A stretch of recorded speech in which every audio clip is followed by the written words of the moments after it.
بسم اللہ الرحمن الرحیم۔ پچھلے ہفتے جو ویڈیو میں نے اپلوڈ کی اسے آپ لوگوں نے بہت پسند کیا، جس کے لیے میں آپ سب کا نہایت شکر گزار ہوں۔ اس دفعہ میرا خیال یہ تھا کہ ریڈیو کے حوالے سے اور ان شخصیات کے حوالے سے جن کے ساتھ میرا رابطہ رہا ریڈیو کی ملازمت کے دوران میں، انہی کے بارے میں آپ سے بات کروں۔ لیکن پھر کچھ لوگوں نے، دوستوں نے یہ اصرار کیا کہ آپ نے وہ جو 1947 سے پہلے کی کچھ باتیں کی تھیں وہ ہمیں بڑی اچھی لگیں، تو اس دور کی باتیں آپ ہم سے ضرور کریں۔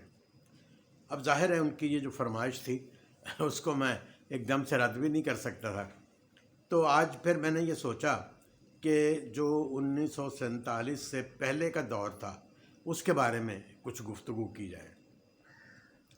لاہور شہر بہت قدیم شہر ہے۔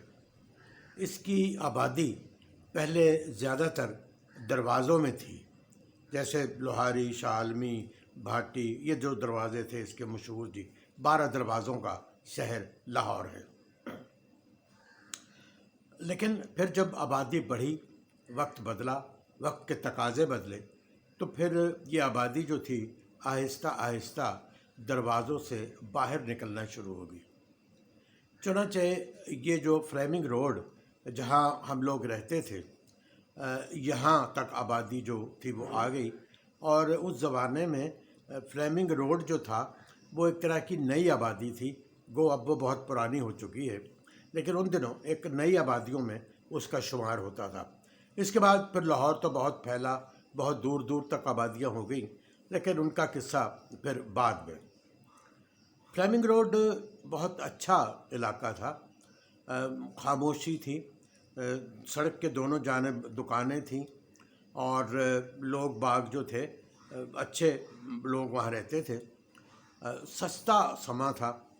ہاں البتہ ایک بات جو کہ فلیمنگ روڈ پہ اکثر صبح کے وقت بہت ٹریفک ہو جاتا، بلکہ ٹریفک جیم ہو جاتا۔ اس کی وجہ یہ تھی کہ فلیمنگ روڈ پہ پھلوں کی جو منڈی تھی وہ تھی فروٹ مارکیٹ۔ دوسرے شہروں سے جو ٹرک آتے تو وہ جو پھل لے کے آتے، پھر بیل گاڑیاں آتیں، پھر اسی طرح سے جو ریڑے آتے، تو ان کی وجہ سے وہ اتنا کنجسشن ہو جاتی وہاں پہ کہ گزرنا مشکل ہو جاتا۔ لیکن یہ کوئی آدھ گھنٹے، پون گھنٹے، زیادہ سے زیادہ 1 گھنٹے کا قصہ ہوتا، اور اس کے بعد پھر یہ جو ہوتی تھی ٹریفک بحال ہو جاتی وہاں پہ۔ پھل ان دنوں بہت سستے تھے۔ انگور جب آتے، اور بڑے اچھے انگور، تو وہ اس کی 2 قسمیں ہوتی تھیں۔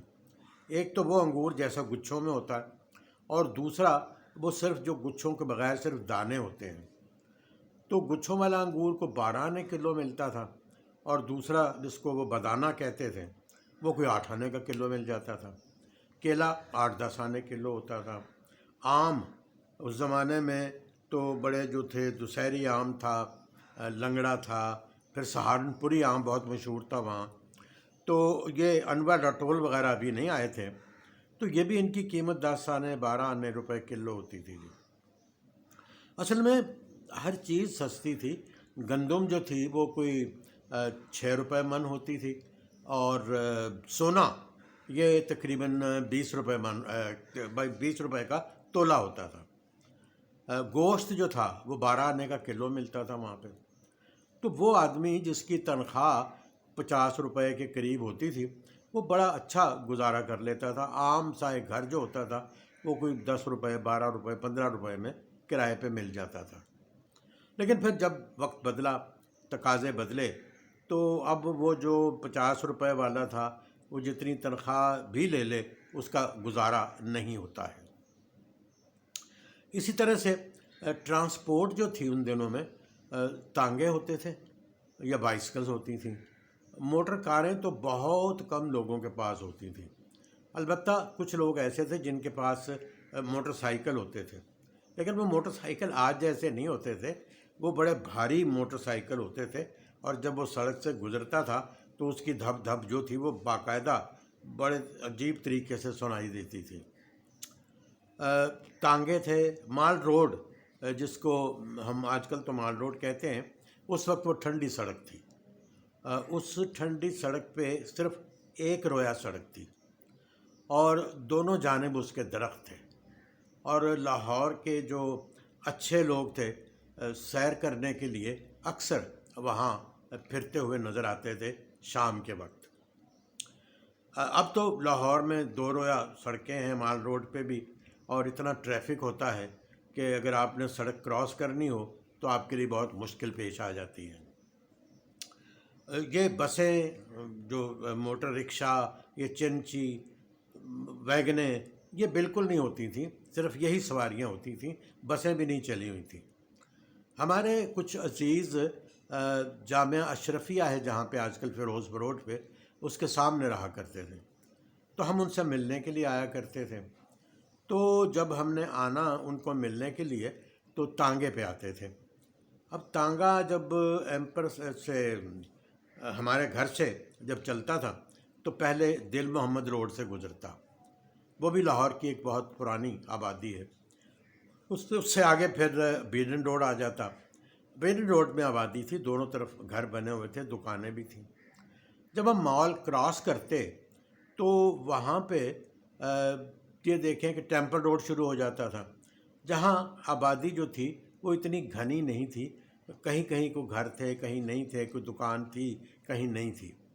اور پھر جب تانگا چلتے ہوئے مزنگ چنگی تک پہنچتا تھا، جسے آج کل کرتبہ چوک کہا جاتا ہے، تو وہاں سے جب ہم بائیں کو مڑتے تھے فیروز روڈ پہ تو بس پھر تو آبادی بالکل نہیں ہوتی تھی، نہ دائیں نہ بائیں۔ اچھرے کے پاس آ کے پہلے اچھرا اڈا آتا تھا جو تانگوں کا اڈا تھا، تو اس کے سامنے ایک بلڈنگ تھی، معراج بلڈنگ شاید اس کا نام تھا، اور کچھ گھر بنے ہوئے تھے۔ آگے پھر اچھرے کی آبادی تھی، اور اس سے آگے پھر بالکل خالی، اور پھر جا کے مسلم ٹاؤن جو ہے یہ ایک بڑی پرانی آبادی تھی۔ تو ہمارے عزیز جو تھے وہ بالکل سڑک کے اوپر ان کا گھر تھا، ان کو ملنے کے لیے ہم ہفتے میں 10 دن میں ایک دفعہ آتے تھے۔ تو تانگا پہلے تو 12 آنے لیا کرتا تھا، پھر جب بہت مہنگائی ہو گئی تو وہ 1 روپیہ لیتا تھا۔ ایک دفعہ بڑا عجیب اتفاق ہوا کہ ان دنوں یہ سن 1946 کے آخر کی بات ہے، فسادات جو تھے وہ شروع ہو چکے تھے۔ تو ہم لوگ وہیں فلیمنگ روڈ پہ تھے، تو والد صاحب لاہور سے کہیں گئے ہوئے تھے، تو میری والدہ نے مجھ سے کہا کہ ایک بڑا ضروری پیغام پہنچانا ہے اپنے عزیزوں کے ہاں، وہ میاں امجد حسین تھے وہاں پہ جی، ان تک، تو تم جاؤ گے وہاں؟ اس وقت تک ایک بس چلتی تھی ماڈل ٹاؤن کی، وہ ماڈل ٹاؤن سے چل کے سرائے رتن چند تک آتی تھی، اور جہاں تک مجھے یاد پڑتا ہے وہ ایک اومنی بس جو تھی وہ بھی شاید شروع ہو چکی تھی 5 نمبر کی۔ تو مجھے اور کیا چاہیے تھا، میں نے کہا ہاں جی بالکل میں جاتا ہوں، غالباً 3 آنے یا 5 آنے اس کا کرایہ ہوتا تھا۔ تو میں بیٹھا بس پہ، وہاں پہنچ گیا۔ اچھا، وہاں میرے ہم عمر لڑکے بھی تھے میرے عزیزوں میں، ان کے ساتھ کرکٹ کھیل، یہ کر وہ کر، حتیٰ کہ کچھ شام ہونے لگی۔ تو پھر مجھے گھر والوں نے بھی کہا کہ ابھی تم نے جانا ہے نہیں جانا؟ میں نے کہا نہیں جانا ہے۔ تو کہنے گے دیکھو پھر اندھیرا ہو رہا ہے، جاؤ۔ میں وہاں سے نکل کے جب سڑک پہ آیا تو سڑک بالکل سنسان، معلوم ہوا کہ شہر میں فساد ہو گیا، جس کی وجہ سے کوئی آمد و رفت جو ہے نہیں، اور بسیں تو بالکل بند ہیں۔ اب میں بہت پریشان کہ اگر میں یہاں رہ گیا تو پیچھے گھر میں والدہ بہت پریشان ہوں گی کہ یہ کہاں گیا، کیونکہ دن بھی کچھ ایسا ہی تھے وہ۔ تو اتنے میں ایک تانگا میرے قریب آ کے رکا، تو اس میں ایک صاحب بیٹھے ہوئے، تو انہوں نے کہا تم نے کہاں جانا ہے بیٹا؟ کہ وہ بس سٹاپ تھا جہاں میں کھڑا تھا۔ تو میں نے کہا جی میں نے فلیمنگ روڈ پہ جانا ہے۔ تو انہوں نے کہا اچھا آؤ بیٹھ جاؤ۔ تو میں ان کے ساتھ تانگے پہ بیٹھ گیا۔ اب میرے دل میں کچھ کھٹکا سا کہ وہ ان دنوں چونکہ ہندو مسلم فسادات تھے، تو اس لیے ڈر یہ ہوتا تھا کہ کہیں کسی ہندو کے ساتھ نہ میں بیٹھ جاؤں۔ عمر چھوٹی تھی، بہت سی باتوں کا پتہ بھی نہیں تھا۔ تو وہ میں نے ان سے پوچھا جی کہ آپ ہندو ہیں یا مسلمان ہیں؟ تو وہ کچھ مسکرائے، کہنے لگے میں ہندو ہوں۔ تو میری بڑی جان گئی کہ یار یہ میں کس چکر میں پھنس گیا۔ تو میں نے تانگے والے سے پوچھا کہ آپ؟ اس نے کہا میں بھی ہندو ہوں۔ تو میں نے سمجھا کہ یہ شاید میرا آخری دن آ گیا ہے آج۔ اب وہ تانگا چلتا رہا، اور جن رستوں سے ہم جایا کرتے تھے، یعنی بیڈن روڈ کی طرف سے ہوتے ہوئے یا ہال روڈ کی طرف سے ہوتے ہوئے، تو وہ تانگے والا پہلے میو اسپتال کی طرف گیا، پھر وہاں سے اس نے ریلوے روڈ کی طرف تانگا موڑا، اور پھر وہ وہاں. تو میں سمجھا کہ یہ کچھ گڑبڑ ہے. تو میں نے اس سے کہا بھی کہ بھائی یہ ادھر سے نہیں. اس نے کہا نہیں، ادھر فساد ہے، اس لیے میں اس طرف نہیں جا رہا، میں ادھر سے لے کے جا رہا ہوں آپ کو. تو ہم چلتے چلاتے بالآخر فلیمنگ روڈ پہنچ گئے، اور میں نے اپنے گھر کے سامنے آگے کہا جی تانگا روک دے. تو تانگا رک گیا. تو میں نے اپنی طرف سے کہ بھی میں اب کرائے کے تانگے پہ آیا ہوں، تو میں نے اس کے پیسے بھی دینے ہیں. تو میں نے 8 آنے نکال کے ان صاحب کو دیے کہ یہ میرا کرایہ ہے.